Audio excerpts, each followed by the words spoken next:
एक नए सरकारी भर्ती का नोटिफिकेशन जारी किया गया है इंजीनियरिंग ग्रेजुएट्स के लिए। अगर आपका इंजीनियरिंग बैकग्राउंड है, टेक्निकल बैकग्राउंड है, तो आपके लिए नया वैकेंसीज का ये नोटिफिकेशन जारी किया जा चुका है। वैकेंसीज का नोटिफिकेशन यहाँ पे यूनियन पब्लिक सर्विस कमीशन के द्वारा जारी किया गया है। इसमें कौन कौन सी वैकेंसीज निकली हैं, आगे हम इसमें डिटेल में स्टेप बाय स्टेप बात करेंगे।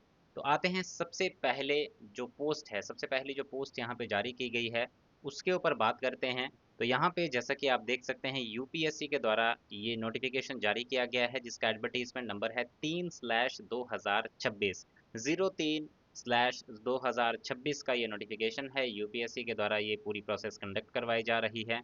पहली पोस्ट है इसमें साइंटिस्ट बी की।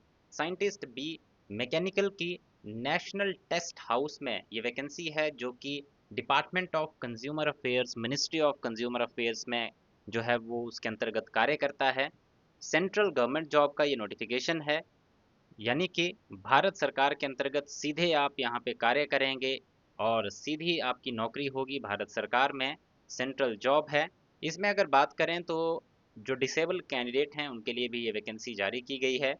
इसमें लेवल 10 का आपका पे मैट्रिक्स रहेगा, 35 साल की एज लिमिट है, और आपने बैचलर ऑफ इंजीनियरिंग या फिर बैचलर ऑफ टेक्नोलॉजी किया होना चाहिए मैकेनिकल इंजीनियरिंग में या फिर मेटलर्जिकल इंजीनियरिंग में, और साथ ही साथ 2 साल का प्रैक्टिकल एक्सपीरियंस आपका होना चाहिए टेस्टिंग और कैलिब्रेशन ऑफ इंजीनियरिंग मटेरियल्स और प्रोडक्ट्स, या फिर प्रिसीजन मेजरमेंट या फिर मेट्रोलॉजी में किसी रिकॉग्नाइज्ड लेबोरेटरी या फिर इंस्टीट्यूट का ये एक्सपीरियंस आपका होना चाहिए। ये तो हो गई एक चीज़। अगर किसी कैंडिडेट ने मास्टर्स डिग्री की है फिजिक्स में और 1 साल का प्रैक्टिकल एक्सपीरियंस है, वो कैंडिडेट भी इस एप्लीकेशन फॉर्म को फिलअप कर सकते हैं। आगे बढ़ते हैं। तो ये जो साइंटिस्ट बी की वैकेंसी है, इसमें ड्यूटीज़ क्या रहेंगी आपकी, तो यहाँ से आप चेक कर सकते हैं, या फिर इसकी नोटिफिकेशन का जो पीडीएफ है इसको आप डाउनलोड कर सकते हैं हमारे टेलीग्राम चैनल पर जाके, जिसका लिंक इसी वीडियो के डिस्क्रिप्शन में है। और साथ ही साथ वहाँ पे आपको इस एप्लीकेशन फॉर्म को भरने का डायरेक्ट लिंक भी वहाँ पर आपको मिल जाएगा। ये जो पोस्ट है ये परमानेंट है, ग्रुप पे गेस्टेड नॉन मिनिस्ट्रियल पोस्ट है। आते हैं इसमें, आगे बढ़ते हैं दूसरे पोस्ट के ऊपर।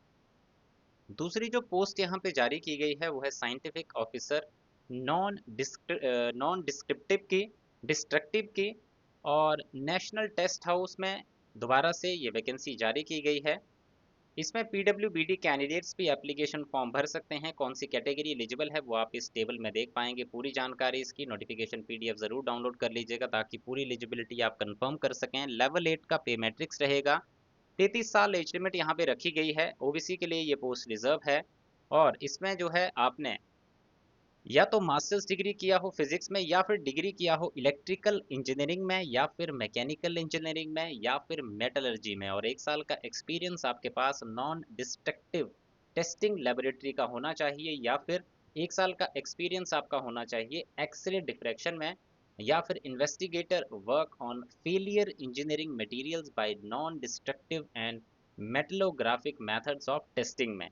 इसमें आपकी पोस्ट परमानेंट रहेगी। Group B gazetted non ministerial post जो है ये रहने वाली है।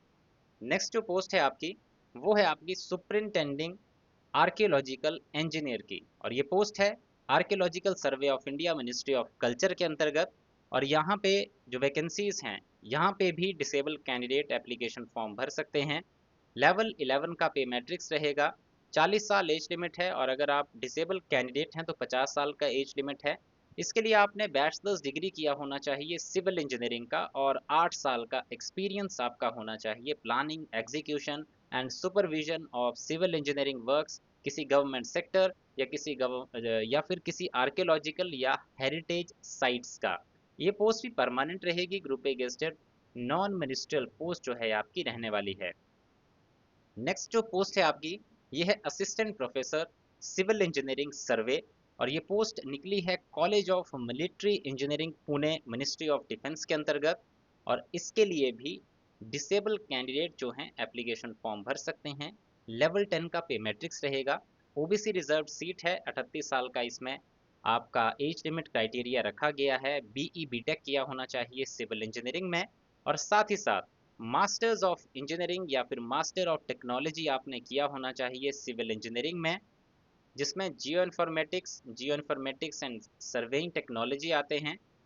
ये फर्स्ट क्लास में आपने किया होना चाहिए, या फिर आपने बैचलर ऑफ इंजीनियरिंग या फिर बैचलर ऑफ टेक्नोलॉजी या फिर मास्टर ऑफ इंजीनियरिंग या फिर मास्टर ऑफ टेक्नोलॉजी इसमें किया होना चाहिए। यानी कि ये जो फर्स्ट क्लास का क्राइटेरिया है कि फर्स्ट क्लास में आपकी डिग्री होनी चाहिए, या तो बैचलर्स में 60 फर्स्ट क्लास डिवीजन हो आपकी, या फिर मास्टर्स में फर्स्ट क्लास डिवीजन आपकी होनी चाहिए। और साथ ही साथ इसमें पोस्ट जो है आपकी परमानेंट रहेगी। ग्रुप ए का गेजेटेड नॉन मिनिस्ट्रियल पोस्ट है, और इसमें आपकी पोस्टिंग होगी college of military engineering Pune में। तो ये थे आपके डिफरेंट पोजीशंस जो निकले हुए थे डिफरेंट डिफरेंट सेंट्रल गवर्नमेंट के डिपार्टमेंट में। सेंट्रल जॉब है ये, जिसके लिए आप अप्लाई कर सकते हैं 15 मई 2026 तक। वेबसाइट आप यहाँ पे देख सकते हैं, या फिर इसका डायरेक्ट लिंक आपको हमारे टेलीग्राम चैनल पे मिल जाएगा। इसके साथ साथ अगर बात करें आपकी एप्लीकेशन फ़ीस कितनी लगेगी, यानी कि जब आप एप्लीकेशन फॉर्म भरेंगे तो एग्जामिनेशन की फ़ीस आपको कितनी पे करनी होगी, तो वो जानकारी भी आपको इसी नोटिफिकेशन में आगे देखने को मिल जाएगी। जैसा कि आप यहाँ पे देख सकते हैं, 25 रुपये की एप्लीकेशन फ़ीस जो है आपको यहाँ पे करनी होगी जब आप एप्लीकेशन फॉर्म भरेंगे। बाकी पूरी जानकारी मैंने डिटेल में आपको यहाँ पे बता दी है। फिर भी अगर आपके कोई डाउट हो तो आप जो इनके कॉन्टैक्ट नंबर होते हैं, या आप स्क्रीन पे भी देख पा रहे हैं, इन पे कॉन्टैक्ट करके पूरी जानकारी ले सकते हैं। या फिर आपको अगर किसी भी तरह का अदर डाउट है तो कमेंट सेक्शन में भी अगर आप कमेंट करेंगे तो हम रिप्लाई करके आपकी पूरी वहाँ पे जो भी डाउट होगा उसको क्लियर करने की कोशिश करेंगे। और इसी तरह की अपडेट्स आप आगे भी पाना चाहते हैं तो इसी हमारे यूट्यूब चैनल को आज ही सब्सक्राइब ज़रूर कर लें, और बेल आइकन भी प्रेस कर दें।